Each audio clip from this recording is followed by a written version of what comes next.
sur le chemin de Rome. Le voyage autour du monde romain absorba la plus grande partie de la 28e année et toute la 29e année de la vie terrestre de Jésus. Avec les 2 natifs des Indes, Gono et son fils Ganide, Jésus quitta Jérusalem le dimanche matin 26 avril de l'an 22. Ils accomplirent leur voyage selon le programme prévu, et Jésus fit ses adieux au Père et au Fils dans la ville de Charax, sur le golfe Persique, le 10 décembre de l'année suivante, l'an 23. De Jérusalem, ils se rendirent à Césarée par Joppé. À Césarée, ils prirent un bateau pour Alexandrie. D'Alexandrie, ils s'embarquèrent pour l'Azaïa en Crète. De Crète, ils firent voile pour Carthage avec escale à Cyrène. À Carthage, ils prirent un bateau pour Naples, s'arrêtant à Malte, Syracuse et Messine. De Naples, ils allèrent à Capoue, d'où ils voyagèrent par la voie appienne jusqu'à Rome. Après leur séjour à Rome, ils se rendirent par voie de terre à Tarente, d'où ils prirent la mer pour Athènes, s'arrêtant à Nicopolie et Corinthe. D'Athènes, ils allèrent à Éphèse par la route de Troie. D'Éphèse, ils firent voile vers Chypre en faisant escale à Rhodes. Ils passèrent longtemps à visiter Chypre et à s'y reposer, puis s'embarquèrent pour Antioche en Syrie. D'Antioche, ils allèrent au sud vers Sidon et passèrent ensuite à Damas. De là, ils voyagèrent en caravane jusqu'en Mésopotamie, traversant Thapsacus et Larissa. Ils séjournèrent quelque temps à Babylone, visitèrent Ur et d'autres lieux, et allèrent ensuite à Suse. De Suse, ils se rendirent à Charax, d'où Gono et Ganide s'embarquèrent pour les Indes. Ce fut au cours de ces 4 mois de travail à Damas que Jésus avait appris les rudiments de la langue parlée par Gono et Ganide. Durant ce séjour, il avait passé beaucoup de temps sur des traductions de textes grecs dans l'une des langues de l'Inde, avec le concours d'un natif de la région où Gono habitait. Durant son périple autour de la Méditerranée, Jésus consacra environ la moitié de ses journées à instruire Ganide et à servir d'interprète à Gono dans ses conférences d'affaires et ses relations sociales. Ensuite, il était libre et consacrait le reste de la journée à établir ses étroits contacts personnels avec ses semblables, ses fréquentations intimes avec les mortels du royaume, qui furent très caractéristiques de ses activités au cours de ces années précédant immédiatement son ministère public. Grâce à ses observations de première main et à ses contacts effectifs, Jésus fit connaissance avec la civilisation matérielle et intellectuelle supérieure de l'Occident et du Levant. De Gono et de son brillant fils, il apprit beaucoup sur la civilisation et la culture de l'Inde et de la Chine, car Gono, lui-même citoyen des Indes, avait fait 3 grandes expéditions dans l'empire de la race jaune. Ganide, le jeune homme, apprit beaucoup de Jésus au cours de cette longue et intime association. Ils se prirent d'une grande affection l'un pour l'autre, et le père du garçon essaya plusieurs fois de persuader Jésus de les accompagner aux Indes, mais Jésus refusa toujours, en alléguant la nécessité de retourner dans sa famille en Palestine. À Joppé, discours sur Jonas. Pendant leur séjour à Joppé, Jésus rencontra Gaddia, un interprète philistin qui travaillait pour un tanneur nommé Simon. Les agents de Gono en Mésopotamie avaient traité beaucoup d'affaires avec ce Simon. Aussi, Gono et son fils désiraient lui rendre visite sur le chemin de Césarée. Tandis qu'ils s'attardaient à Joppé, entre Jésus et Gaddia naquit une chaude amitié. Ce jeune Philistin était un chercheur de vérité. Jésus était un apporteur de vérité, il était la vérité pour cette génération sur Urantia. Quand un grand chercheur de vérité et un grand apporteur de vérité se rencontrent, il en résulte une grande illumination libératrice née de l'expérience de la vérité nouvelle.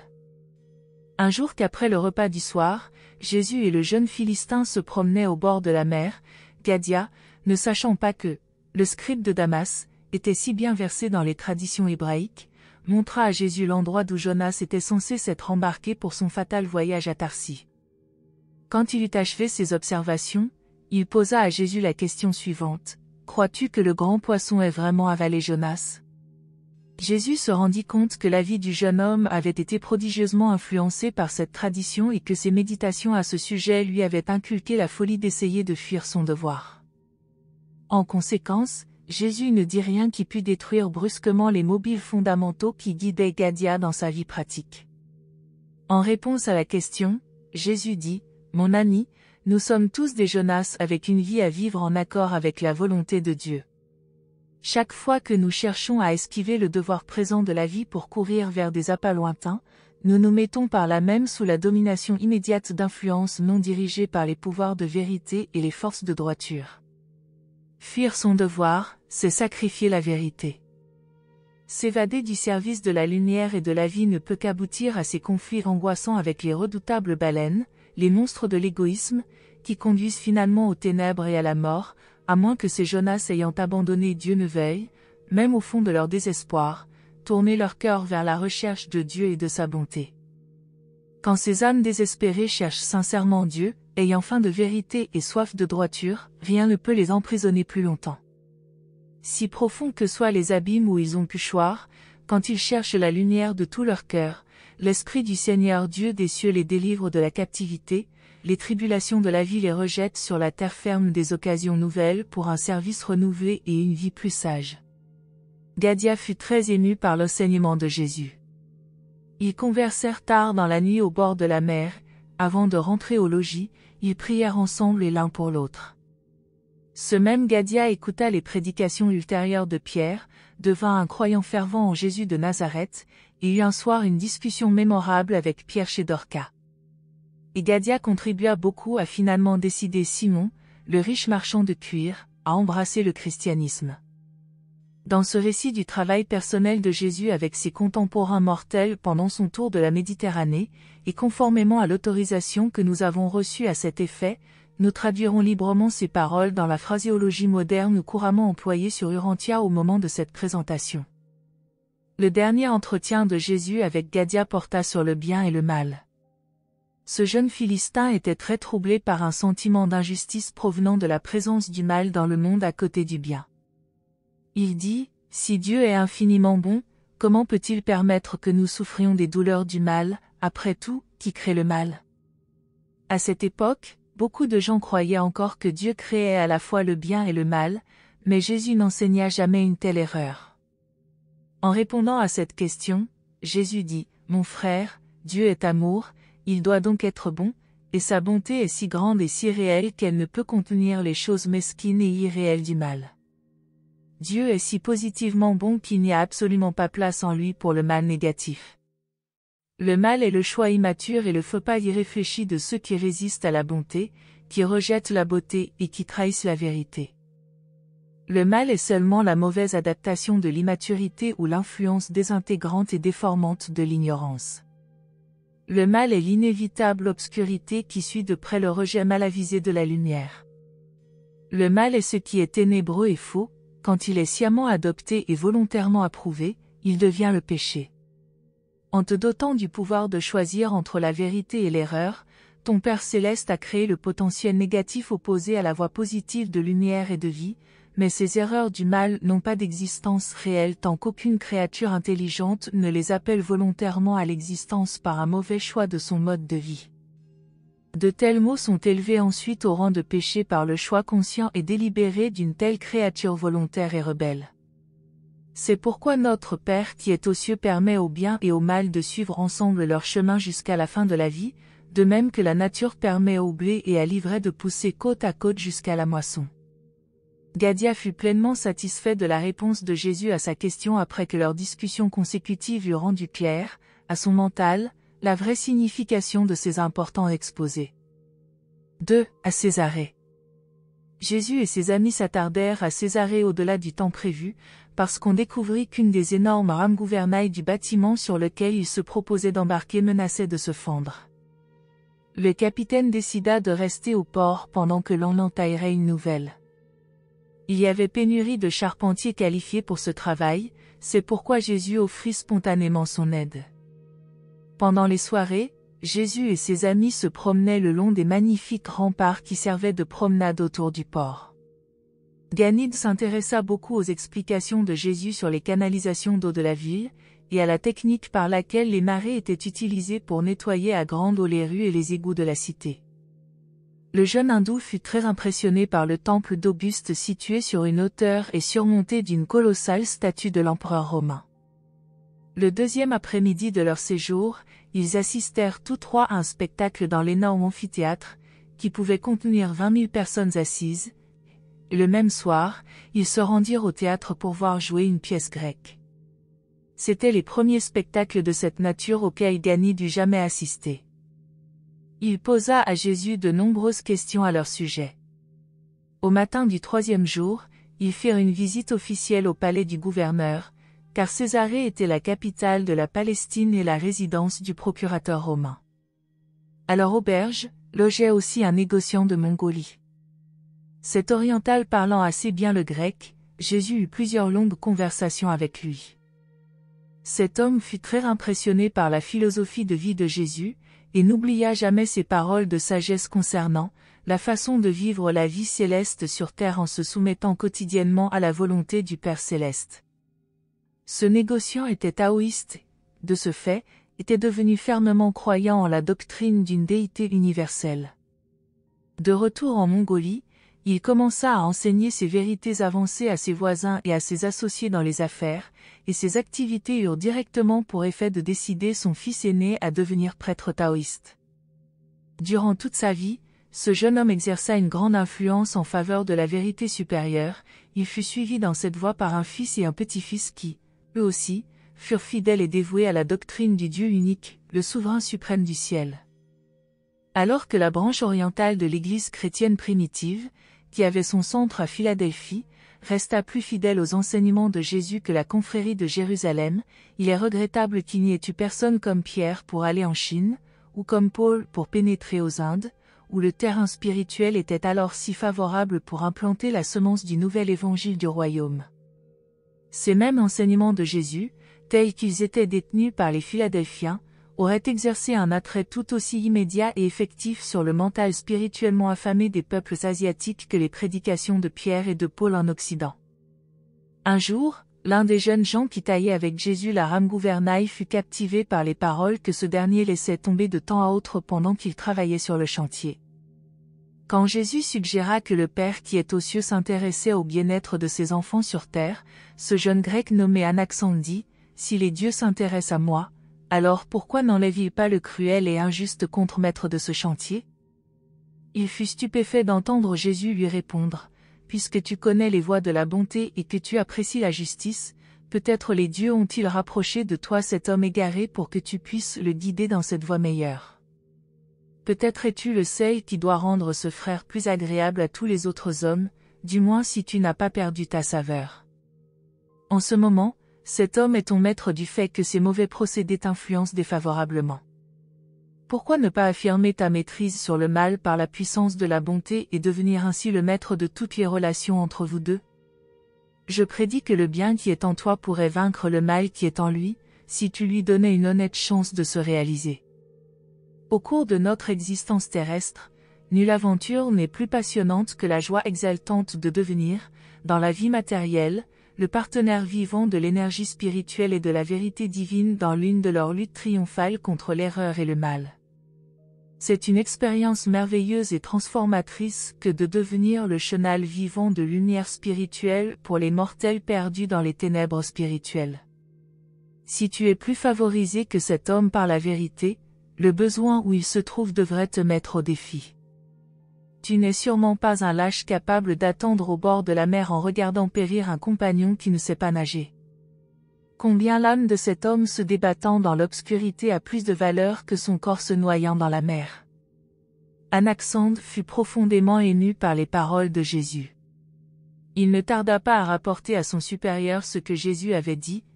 Dès la soirée suivante, tous deux demandèrent conseil à Jésus sur le salut de leur âme.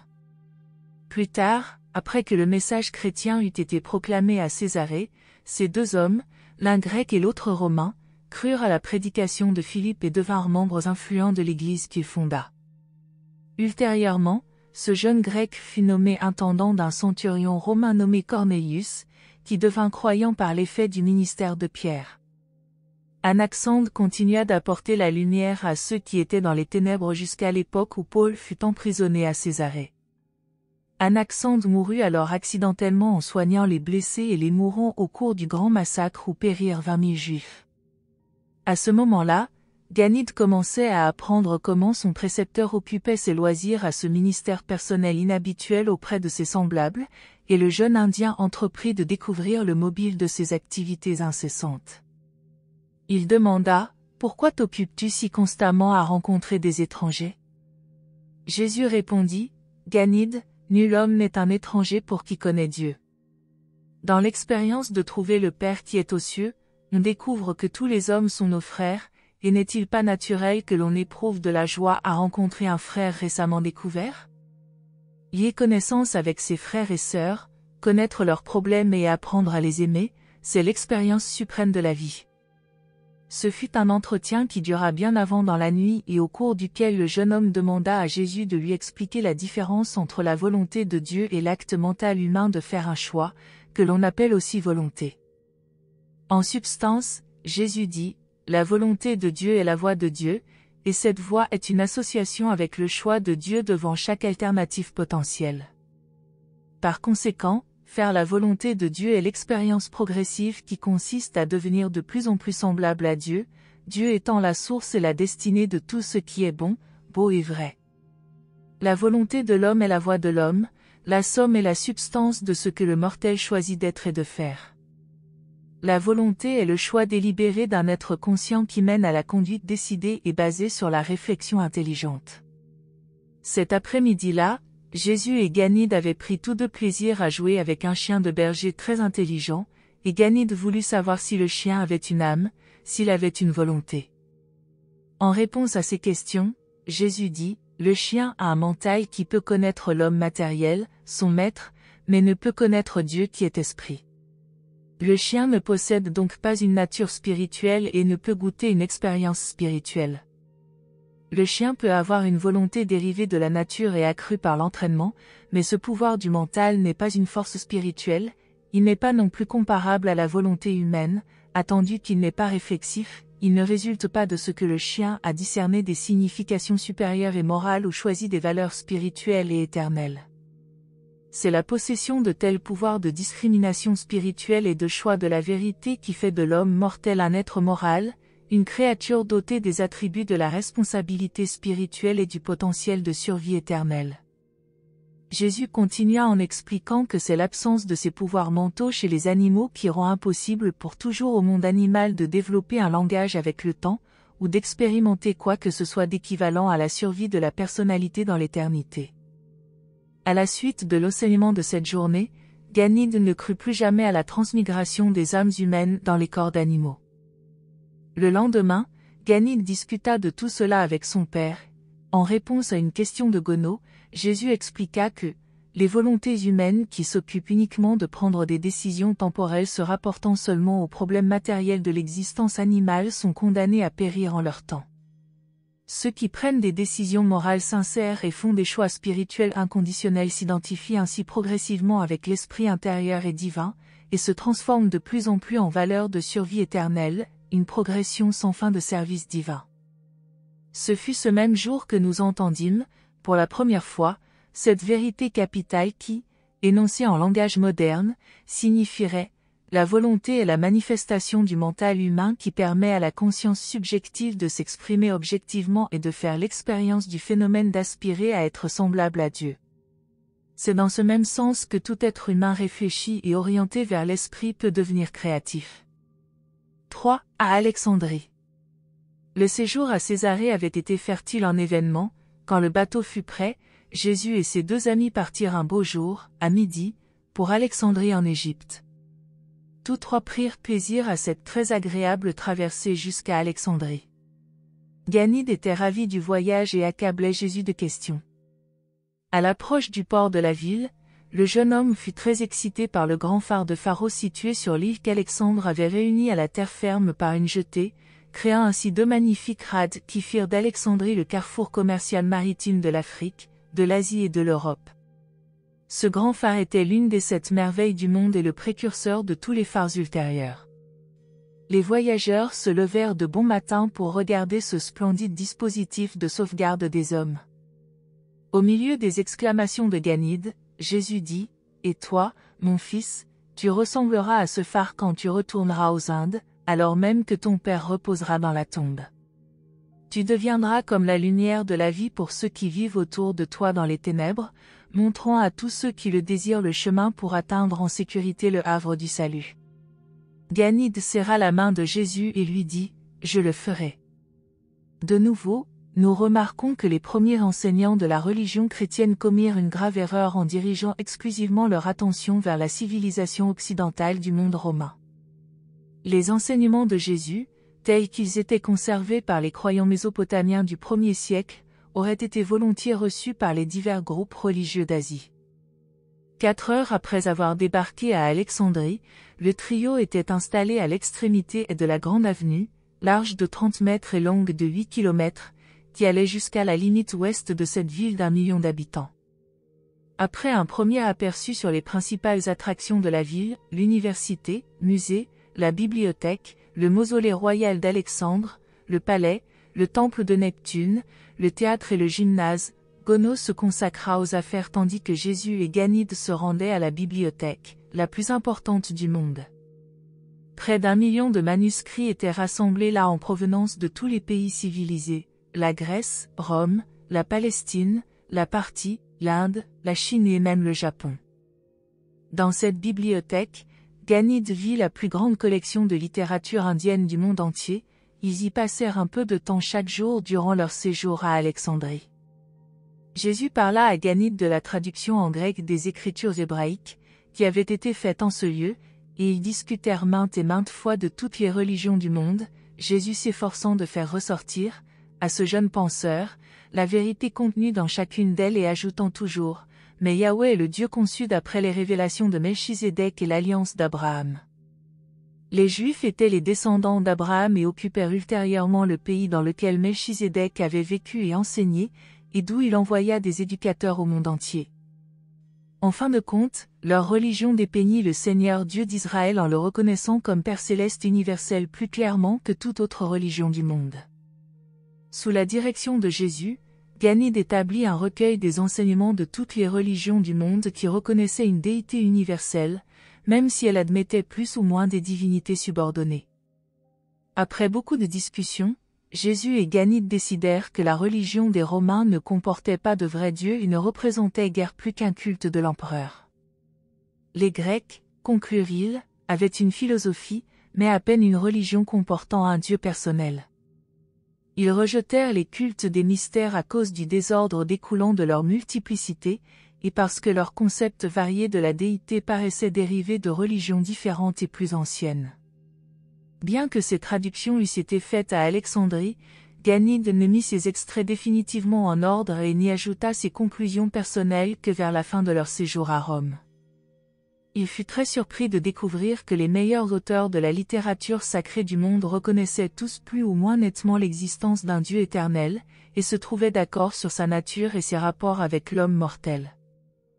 Jésus et Ganid passèrent beaucoup de temps au musée durant leur séjour à Alexandrie. Ce musée n'était pas un assemblage d'objets rares, mais plutôt une université de beaux-arts, de sciences et de littérature. De doctes professeurs y donnaient journellement des conférences, et, à cette époque, le musée représentait le centre intellectuel du monde occidental. Jour après jour, Jésus expliquait les conférences à Ganid. Un jour, pendant la 2e semaine, le jeune homme s'écria « Maître Joshua, tu en sais plus que ces professeurs, tu devrais te lever et leur dire les grandes choses que tu m'as racontées. Ils réfléchissent trop et cela embrume leurs pensées. Je parlerai à mon Père et il arrangera cela. » Jésus sourit et dit « Tu es un élève admiratif, mais ces professeurs n'accepteraient pas que toi et moi nous les instruisions. » L'orgueil de l'érudition non spirituelle est un traquenard dans l'expérience humaine. Le vrai maître maintient son intégrité intellectuelle en restant toujours un élève. Alexandrie était la ville où se mêlaient les cultures occidentales, après Rome, la ville la plus étendue et la plus magnifique de la terre. C'est là que se trouvait la plus grande synagogue du monde, avec le siège administratif du Sanhédrin d'Alexandrie, le conseil directeur de 70 anciens.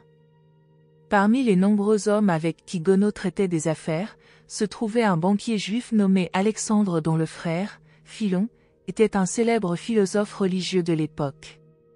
Philon avait entrepris la tâche louable, mais extrêmement difficile, d'harmoniser la philosophie grecque et la théologie hébraïque. Ganid et Jésus s'entretinrent beaucoup des enseignements de Philon et espéraient assister à quelques-unes de ses conférences, mais, durant tout leur séjour à Alexandrie, ce juif helléniste réputé fut malade et resta alité. Sous beaucoup de rapports, Jésus fit à Ganid l'éloge de la philosophie grecque et des doctrines stoïciennes. Mais il lui fit bien comprendre qu'en vérité ces systèmes de croyance, comme d'ailleurs les enseignements imprécis de certains compatriotes de Ganid, n'étaient des religions que dans la mesure où ils conduisaient les hommes à trouver Dieu et à profiter d'une expérience vivante en connaissant l'Éternel. 4. Discours sur la réalité. La nuit qui précéda leur départ d'Alexandrie, Ganid et Jésus eurent un long entretien avec un des professeurs appointés par le gouvernement à l'université, qui faisait un cours sur les enseignements de Platon. Jésus servit d'interprète au savant pédagogue grec, mais n'y inséra aucun enseignement de son cru réfutant la philosophie grecque. Ce soir-là, Gono était parti à ses affaires, alors, après le départ du professeur, le maître et son élève eurent une longue conversation cœur à cœur sur les doctrines de Platon. Jésus donna une approbation modérée à certains enseignements grecs ayant trait à la théorie que les choses matérielles du monde étaient de vagues reflets de réalités spirituelles invisibles, mais plus substantielles. Toutefois, il chercha à établir des bases plus dignes de confiance pour les réflexions du jeune homme. Jésus commença donc une longue dissertation concernant la nature de la réalité dans l'univers. Voici, en substance et en langage moderne, ce que Jésus dit à Ganid. La source de la réalité de l'univers est l'infini. Les choses matérielles de la création finie sont les répercussions dans l'espace-temps de l'archétype paradisiaque et du mental universel du Dieu éternel. Quand la causalité dans le domaine physique, la conscience de soi dans le domaine intellectuel et l'individualité en progrès dans le domaine de l'esprit sont projetées à l'échelle universelle, conjuguées en relations éternelles et expérimentées avec des qualités parfaites et des valeurs divines, elles constituent la réalité du suprême. Mais, dans l'univers toujours changeant, la personnalité originelle de la causalité, de l'intelligence et de l'expérience spirituelle, reste immuable, absolue. Même dans un univers éternel de valeurs illimitées et de qualités divines, toutes choses peuvent changer et changent en effet fréquemment, sauf les absolus et les éléments qui ont atteint le niveau absolu de statut physique, ou d'embrassement intellectuel ou d'identité spirituelle. Le plus haut niveau que des créatures finies puissent atteindre est la recognition du Père universel et la connaissance du Suprême. Même alors, ces êtres destinés à la finalité continuent à expérimenter des changements dans les mouvements du monde physique et dans ses phénomènes matériels. Ils restent également conscients de la progression de leur individualité dans leur ascension continue de l'univers spirituel et de leur conscience croissante dans leur profonde appréciation et leur réaction au cosmos intellectuel. C'est seulement dans la perfection, l'harmonie et l'unanimité de la volonté que les créatures peuvent s'unifier avec le Créateur, et cet état de divinité n'est atteint et maintenu que si la créature continue à vivre dans le temps et l'éternité en conformant avec persistance son vouloir personnel fini à la volonté divine du Créateur. Le désir de faire la volonté du Père doit toujours être suprême dans l'âme et dominer le mental d'un fils ascendant de Dieu. Un borgne ne peut jamais espérer percevoir le relief d'une perspective. De même, ces borgnes, qu'ils soient scientifiques matérialistes ou mystiques et allégoristes spirituels, ne peuvent-ils avoir une vision correcte ni comprendre de façon adéquate les profondeurs véritables de la réalité universelle. Toutes les vraies valeurs de l'expérience des créatures sont cachées dans la profondeur de la recognition.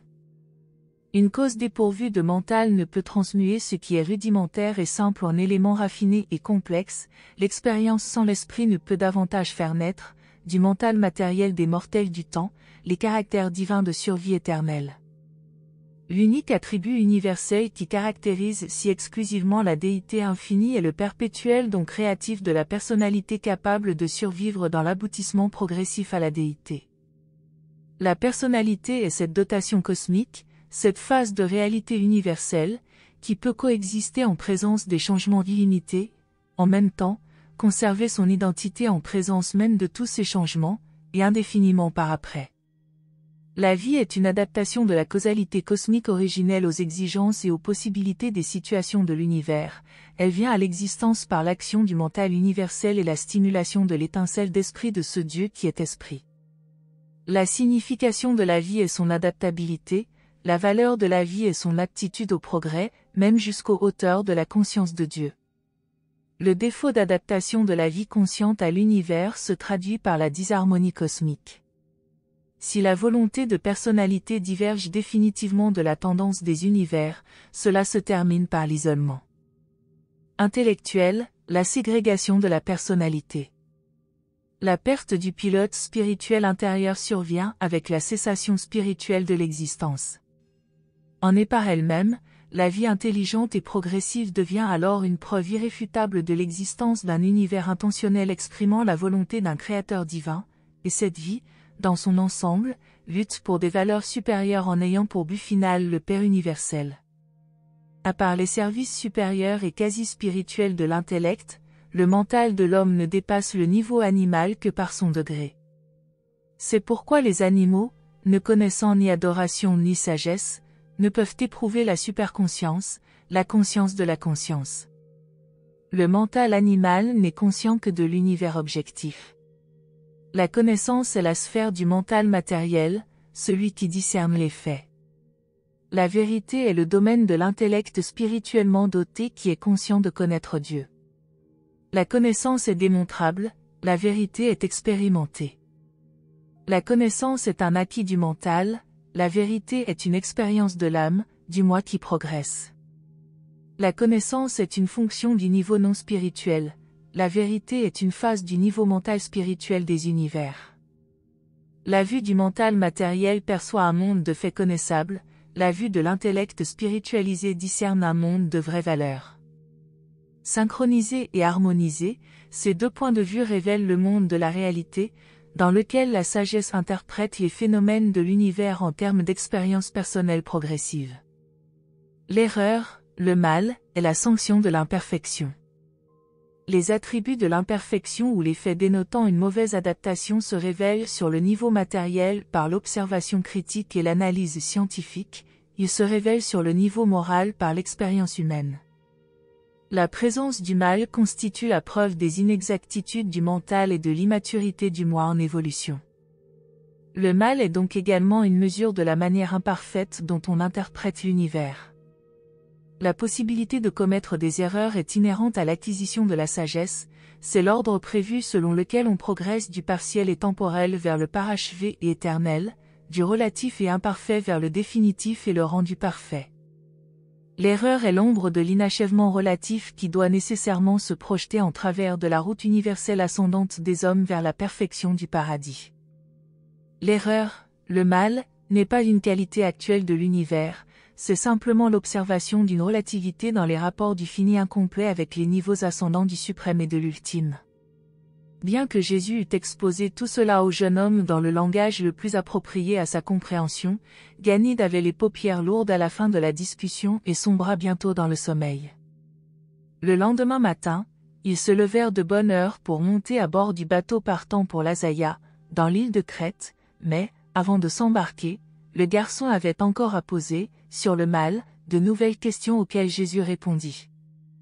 Le mal est un concept de relativité. Il naît de l'observation des imperfections qui apparaissent dans l'ombre projetée par un univers fini de choses et d'êtres quand ce cosmos obscurcit la lumière vivante de l'expression universelle des réalités éternelles de l'âme infinie. Le mal potentiel est inhérent au caractère nécessairement incomplet de la révélation de Dieu en tant qu'expression, limitée par l'espace-temps, de l'infinité et de l'éternité. Le fait du partiel en présence du total parachevé constitue la relativité de la réalité. Il crée la nécessité de choisir intellectuellement et établit une hiérarchie de niveaux de valeur dans nos capacités de reconnaître l'esprit et d'y répondre. Le concept fini et incomplet de l'infini conçu par le mental temporel et limité des créatures constitue, en lui-même et par lui-même, le mal potentiel. Mais l'erreur aggravante, consistant à s'abstenir, sans justification, d'une rectification spirituelle accessible à la raison de ses discordances intellectuelles originelles et de ses insuffisances spirituelles, équivaut à commettre le mal actuel. Tous les concepts statiques et morts sont potentiellement mauvais. L'ombre finie de la vérité relative et vivante se déplace continuellement. Les concepts statiques retardent invariablement la science, la politique, la société et la religion. Ils peuvent représenter une certaine connaissance, mais ils sont déficients en sagesse et dépourvus de vérité. Ne permettez pas au concept de relativité de vous égarer au point de vous empêcher de reconnaître la coordination de l'univers sous la gouverne du mental cosmique, et son contrôle stabilisé par l'énergie et l'esprit du suprême. 5. Dans l'île de Crète. En se rendant en Crète, les voyageurs n'avaient d'autre but que de se distraire, de se promener dans l'île et d'escalader les montagnes. Les Crétois de ce temps-là ne jouissaient pas d'une réputation enviable parmi les peuples voisins. Jésus et Ganide amenèrent néanmoins beaucoup d'âmes à rehausser leur niveau de pensée et de vie, et jetèrent ainsi les bases d'un prompt accueil ultérieur des enseignements de l'Évangile au moment où les premiers prédicateurs arrivèrent de Jérusalem. Jésus aimait ces Crétois, malgré les rudes paroles que Paul prononça plus tard à leur sujet quand il envoya Tite dans l'île pour réorganiser leurs églises.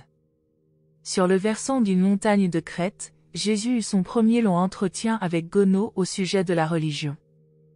Le père fut très impressionné et dit, « Rien d'étonnant à ce que le garçon croie tout ce que tu lui dis, mais je ne savais pas qu'il y eût une telle religion même à Jérusalem, et encore moins à Damas. » Ce fut pendant ce séjour en Crète que Gono proposa pour la première fois à Jésus de retourner avec eux aux Indes, et Ganide fut ravi à l'idée que Jésus pourrait consentir à un tel arrangement.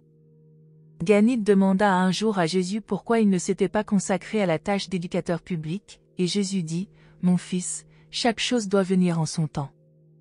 Tu es né dans le monde, mais nulle somme d'anxiété et nulle manifestation d'impatience ne t'aideront à grandir. En tout cela, tu dois laisser faire le temps. Le temps seul fait mûrir le fruit vert sur l'arbre. Les saisons ne succèdent aux saisons et le coucher du soleil ne succède à son lever qu'avec l'écoulement du temps. Je suis maintenant sur le chemin de Rome avec toi et ton père, et cela suffit pour aujourd'hui. Mon lendemain est entièrement entre les mains de mon Père céleste. » Puis il raconta à Ganide l'histoire de Moïse et de ses 40 années d'attente vigilante et de préparation continue. Pendant la visite à Beauport, il se produisit un incident que Ganide n'oublia jamais. Le souvenir de cet épisode éveilla toujours en lui le désir de faire quelque chose pour changer le système des castes de son Inde natale. Un ivrogne dégénéré attaquait une jeune esclave sur la voie publique. Quand Jésus vit la triste situation de la fillette, il s'élança et l'éloigna de cet agresseur insensé. Tandis que l'enfant effrayé s'accrochait à lui, et par la seule puissance de son bras droit tendu, il tint le furieux à distance respectueuse jusqu'à ce que le misérable se fût épuisé en donnant tous ses coups dans le vide.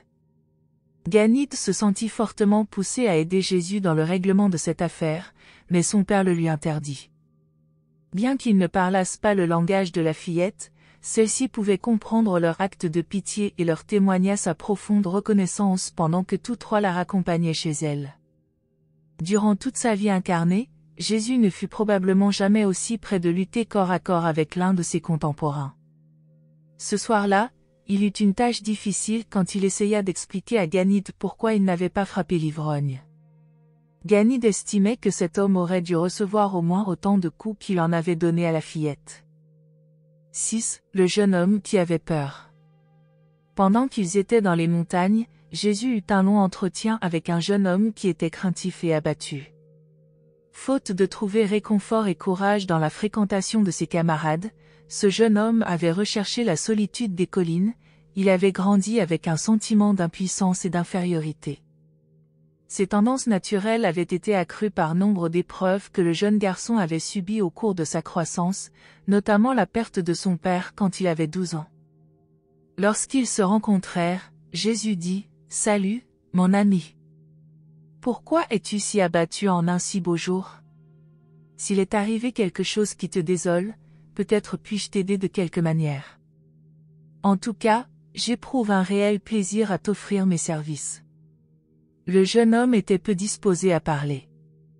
Jésus tenta une seconde approche de son âme en disant, « Je comprends que tu montes dans ces collines pour fuir les gens, il est donc naturel que tu ne désires pas t'entretenir avec moi, mais j'aimerais savoir si tu es un familier de ces collines. Connais-tu la direction de ces pistes? Et pourrais-tu par hasard m'indiquer le meilleur chemin pour se rendre à Phénix? » Or, le jeune homme connaissait très bien ces montagnes, Il s'intéressa tellement à indiquer à Jésus le chemin de Phénix qu'il dessina toutes les pistes sur le sol en donnant force détail. Mais il fut très surpris et intrigué quand Jésus, après lui avoir dit au revoir et fait semblant de prendre congé, se tourna subitement vers lui en disant « Je sais très bien que tu désires être laissé seul avec ta tristesse, mais il ne serait ni aimable ni juste de ma part de recevoir de toi une aide si généreuse pour trouver le meilleur chemin vers Phénix, et ensuite de te quitter avec insouciance sans avoir fait le moindre effort pour répondre à ton appel à l'aide. Tu as besoin d'aide et de directives au sujet de la meilleure route vers le but de ta destinée que tu recherches dans ton cœur, tandis que tu t'attardes ici, sur le flanc de la montagne. De même que tu connais bien les sentiers conduisant à Phénix pour les avoir parcourus maintes fois, de même moi, je connais bien le chemin de la cité de tes espoirs déçus et de tes ambitions contrariées. Et, puisque tu m'as appelé à l'aide, je ne te décevrai pas. Le jeune homme, presque rendu muet de surprise, réussit cependant à balbutier, mais je ne t'ai rien demandé. Alors Jésus, posant sur son épaule une main légère, répondit, non, mon fils, pas avec des mots, mais tu as fait appel à mon cœur avec des regards exprimant un désir ardent. Mon enfant, pour celui qui aime ses semblables, il y a un éloquent appel à l'aide dans ton expression de découragement et de désespoir. Assieds-toi près de moi pendant que je te parlerai des sentiers du service et des grandes routes du bonheur qui mènent des chagrins du moi aux joies des activités aimantes dans la fraternité des hommes et dans le service du Dieu du ciel. Alors le jeune homme désira vivement causer avec Jésus, il tomba à ses pieds, le suppliant de l'aider, de lui montrer le chemin pour échapper à son monde de chagrin et d'échecs personnels. Jésus dit, « Mon ami, lève-toi. Tiens-toi debout comme un homme. Tu peux être entouré d'ennemis mesquins et être retardé par un grand nombre d'obstacles, mais les choses importantes et réelles de ce monde et de l'univers sont de ton côté. Le soleil se lève chaque matin pour te saluer, exactement comme il le fait pour l'homme le plus puissant et le plus prospère de la terre. Regarde, tu as un corps robuste et des muscles vigoureux, tes facultés physiques sont supérieures à la moyenne. Naturellement tout cela est à peu près inutile tant que tu restes assis ici, sur le flanc de la montagne, et que tu te lamentes sur tes malheurs, vrais et imaginaires. Mais tu pourrais faire de grandes choses avec ton corps si tu voulais te hâter vers les endroits où de grandes choses attendent d'être faites. Tu essaies de fuir ton moi malheureux, mais cela ne peut se faire. Toi et tes problèmes de vie sont réels, tu ne peux leur échapper tant que tu vis. Mais regarde encore, ton mental est clair et capable. Ton corps robuste a un mental intelligent pour le diriger. Mets ton mental à l'œuvre pour résoudre ces problèmes, apprends à ton intellect à travailler pour toi. Refuse d'être dominé plus longtemps par la peur comme un animal sans discernement. Ton mental devrait être ton allié courageux pour résoudre les problèmes de ta vie, cesse plutôt d'être, comme tu l'as été, son pitoyable esclave apeuré et le valet du découragement et de la défaite. Mais plus précieux que tout, ton potentiel d'accomplissement effectif est l'esprit qui vit en toi, il stimulera et inspirera ton mental pour qu'il se contrôle lui-même et anime ton corps si tu veux le libérer des entraves de la peur. Tu rendras ainsi ta nature spirituelle capable de te délivrer peu à peu des maux de l'oisiveté grâce à la présence pouvoir de la foi vivante. Alors, cette foi vaincra aussitôt ta peur des hommes par l'irrésistible présence de ce nouvel et omnipotent amour de tes semblables, qui remplira bien vite ton âme à déborder parce que tu auras pris conscience, dans ton cœur, que tu es un enfant de Dieu. Aujourd'hui, mon fils, tu dois naître à nouveau, rétabli en tant qu'homme de foi, de courage et de service dévoué aux hommes pour l'amour de Dieu. Quand tu seras ainsi réadapté en toi-même à la vie, tu seras également réadapté à l'univers, tu seras né à nouveau, né de l'esprit, et désormais toute ta vie ne sera plus qu'un accomplissement victorieux. Les malheurs te fortifieront, les déceptions t'éperonneront, les difficultés te poseront des défis et les obstacles te stimuleront. Lève-toi, jeune homme. Dis adieu à la vie de peur servile et de fuite lâche. Retourne vite à ton devoir et vis ta vie charnelle comme un fils de Dieu, un mortel dévoué au service ennoblissant de l'homme sur la terre et destiné au magnifique et perpétuel service de Dieu dans l'éternité. Ce jeune homme, nommé Fortuné, devint plus tard le chef des chrétiens en Crète et le compagnon intime de Tite dans ses efforts pour élever les croyants crétois. Les voyageurs étaient vraiment frais et dispo quand, un beau jour à midi, ils se préparèrent à faire voile pour Carthage, en Afrique du Nord, en s'arrêtant 2 jours à Cyrène. C'est là que Jésus et Ganide donnèrent les premiers soins à un garçon nommé Rufus, qui avait été blessé par l'écroulement d'un char à béhuf lourdement chargé. Ils ramenèrent le garçon à la maison de sa mère. Quant à son père, Simon, il ne se douta guère que l'homme dont il porta plus tard la croix, sur ordre d'un soldat romain, était l'étranger qui avait jadis secouru son fils. C'est, à Carthage, discours sur le temps et l'espace. Durant la traversée vers Carthage, Jésus passa la majeure partie de son temps à s'entretenir, avec ses compagnons de voyage, de questions sociales, politiques et commerciales, mais le sujet de la religion fut à peine abordé. Pour la première fois, Gono et Ganide découvrirent que Jésus était un bon narrateur d'histoire et s'employèrent à lui faire raconter des récits concernant le début de sa vie en Galilée. Ils apprirent aussi qu'il avait été élevé en Galilée, et non à Jérusalem ni à Damas.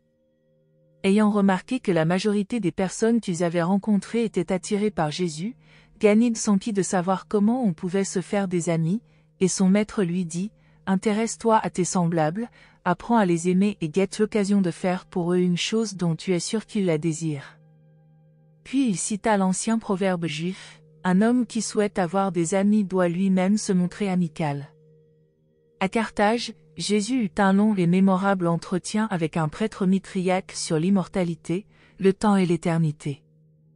Ce persan avait été éduqué à Alexandrie et désirait réellement que Jésus l'enseignât.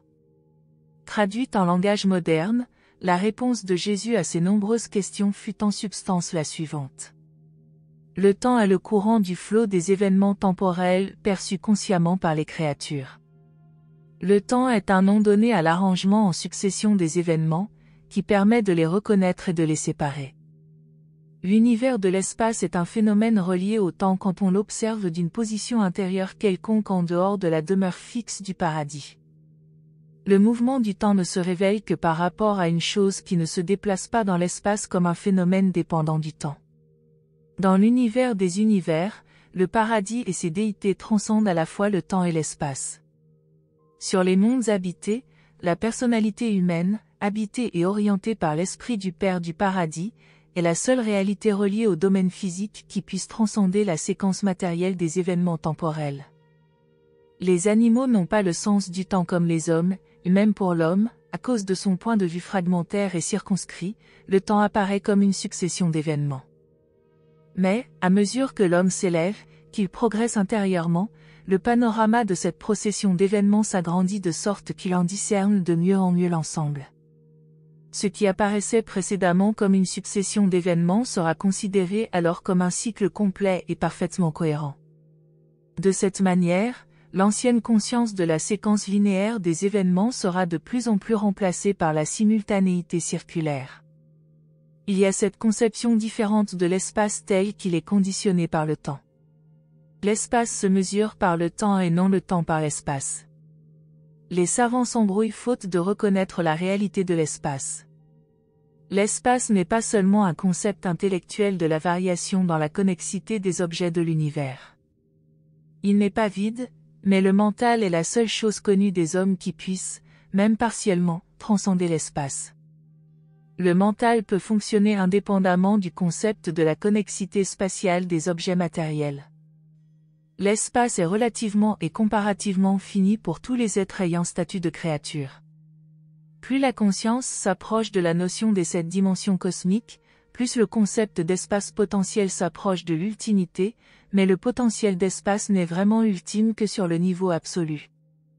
Il doit apparaître clairement que la réalité universelle a une signification en expansion et toujours relative sur les niveaux cosmiques en ascension et en perfectionnement. En fin de compte, les mortels survivants parviennent à l'identité dans un univers à 7 dimensions. Le concept espace-temps d'un mental d'origine matérielle est destiné à subir des expansions successives à mesure que la personnalité consciente qui le conçoit s'élève sur les niveaux successifs des univers. Quand l'homme atteint le mental intermédiaire entre le plan matériel et le plan spirituel d'existence, ses idées sur l'espace-temps sont considérablement agrandies quant à leur qualité de perception et à leur quantité d'expérience. L'accroissement des conceptions cosmiques d'une personnalité spirituelle qui progresse est dû à la fois à l'approfondissement de la clairvoyance et à l'élargissement du champ de conscience. À mesure que la personnalité poursuit son chemin vers une conscience plus élevée et plus intérieure jusqu'aux niveaux transcendantaux de ressemblance avec la déité, le concept d'espace-temps se rapprochera toujours davantage des concepts dépourvus de temps et d'espace des absolus. Relativement, et selon leurs accomplissements transcendantaux, les enfants de la destinée ultime devront percevoir ces concepts du niveau absolu. Sur le chemin de Naples et de Rome. Le premier arrêt sur le chemin de l'Italie était à l'île de Malte. Jésus eut une longue conversation avec un jeune homme déprimé et découragé nommé Claudius. Ce garçon avait envisagé de se tuer, mais, quand il eut fini de s'entretenir avec le scribe de Damas, il dit « J'affronterai la vie comme un homme, j'en ai fini de faire le lâche, je vais retourner vers les miens et tout recommencer. » Peu après, il devint un prédicateur enthousiaste des Cyniques. Plus tard encore, il se joignit à Pierre pour proclamer le christianisme à Rome et à Naples. Après la mort de Pierre, il alla en Espagne prêchant l'Évangile, mais il ne sut jamais que l'homme qui l'avait inspiré à Malte était le même Jésus que, par la suite, il proclama libérateur du monde. À Syracuse, ils passèrent une semaine entière.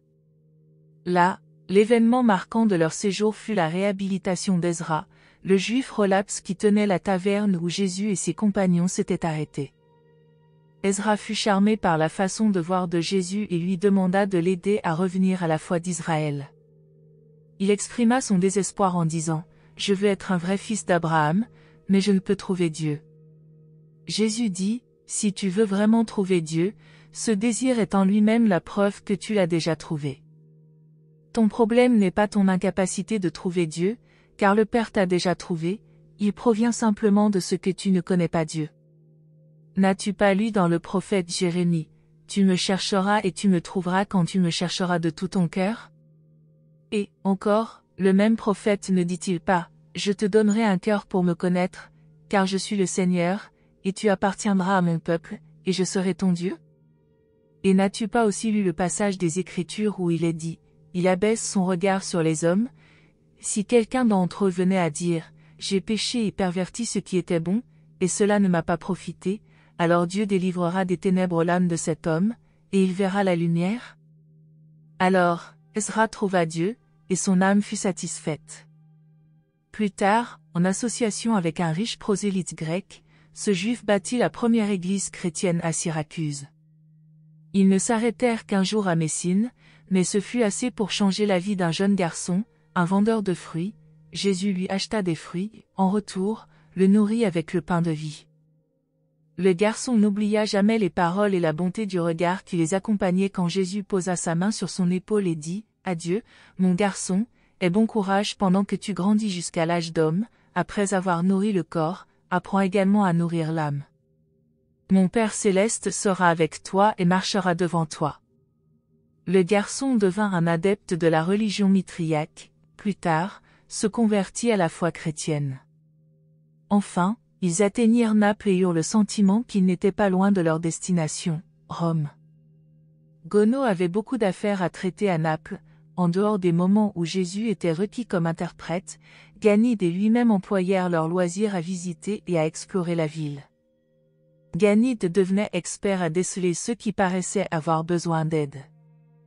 Ils trouvèrent beaucoup de misère dans cette ville et distribuèrent de nombreuses aumônes, mais Ganide ne comprit jamais le sens des paroles de Jésus lorsqu'il le vit donner, dans la rue, une pièce de monnaie à un mendiant et refuser de s'arrêter et de réconforter l'homme. Jésus dit, « Pourquoi parler en pure perte à un individu incapable de percevoir la signification de ce que tu dis ? L'Esprit du Père ne peut instruire et sauver quelqu'un d'inapte à la filiation. » Jésus voulait dire que l'homme n'avait pas un mental normal, qu'il lui manquait l'aptitude à répondre aux directives de l'Esprit. À Naples, il n'y eut pas d'expérience marquante. Jésus et le jeune homme parcoururent la ville en tous sens et distribuèrent des encouragements par beaucoup de sourires à des centaines d'hommes, de femmes et d'enfants. De là, ils prirent la route de Rome par Capoue, où ils s'arrêtèrent 3 jours. Par la voie appienne, ils marchèrent vers Rome à côté de leurs bêtes de somme, tous 3 avides de voir cette maîtresse d'empire, la plus grande ville du monde entier, Merci de nous avoir rejoints aujourd'hui, et je vous retrouve bientôt pour une nouvelle exploration passionnante.